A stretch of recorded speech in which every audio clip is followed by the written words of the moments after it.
Structure de la matière, TD8, question 8.1. Donc réponse des cristaux ioniques et structure du NaCl.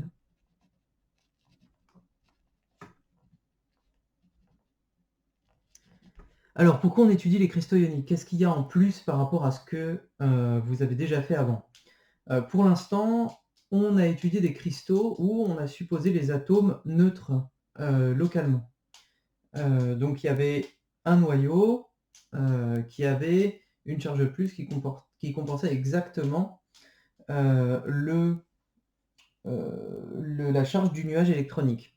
Ici, on va avoir des cristaux, donc on appelle les cristaux ioniques, avec sur chaque site un ion et non plus un atome. Donc ça veut dire qu'il y aura d'un côté la réponse du nuage électronique, qu'on a déjà étudié pendant le TD7, d'accord? Donc on aura cette polarisation électronique, à laquelle va s'ajouter une polarisation qu'on appelle ionique, qui va être due au déplacement des atomes, des ions, autour de leur position d'équilibre. Ok, alors on vous dit, on a du NaCl. NaCl, c'est du sel. On vous dit que c'est une structure CFC. Ok, donc structure cubique.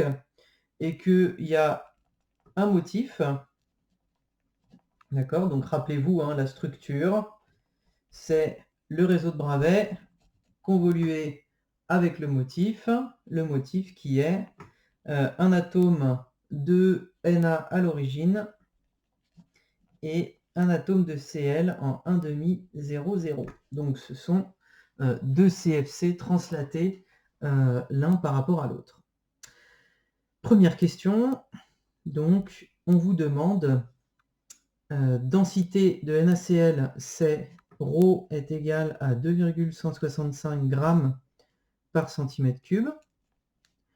On veut la densité numérique ou densité volumique de molécules de NaCl par mètre cube. Alors, ce qu'on cherche, c'est NaCl, d'accord, qui s'exprime en molécules par mètre cube. Alors, ce nombre de molécules par mètre cube, ça va être le nombre de molécules de NaCl, petit n NaCl, sur le volume, un certain volume de NaCl. Ok. Ensuite, ρ, la densité volumique de masse de NaCl, ça s'exprime comme justement le N NaCl qui est un nombre de particules, de molécules par unité de volume, multiplié par la masse d'une molécule de NaCl. D'accord? Donc ça, c'est nombre de molécules par mètre cube, multiplié par la masse d'une molécule. Et on obtient bien des grammes par centimètre cube ou mètre cube, peu importe, mais en tout cas une masse volumique. Donc multiplié par grand M, la masse molaire de NaCl, divisé par le nombre d'Avogadro. Donc ça, c'est la masse d'une molécule de NaCl. Hop, ça, et donc, ce qui nous manque, c'est MNaCl. Vous commencez à être un petit peu habitué, ça va être MNA, où M c'est la masse molaire, plus MCl. Ok. Donc, ça veut dire que la densité volumique de molécules NaCl, ça s'écrit comme ρ, qu'on nous donne dans l'énoncé, fois le nombre d'Avogadro, divisé par la masse molaire de Na plus la masse molaire de Cl.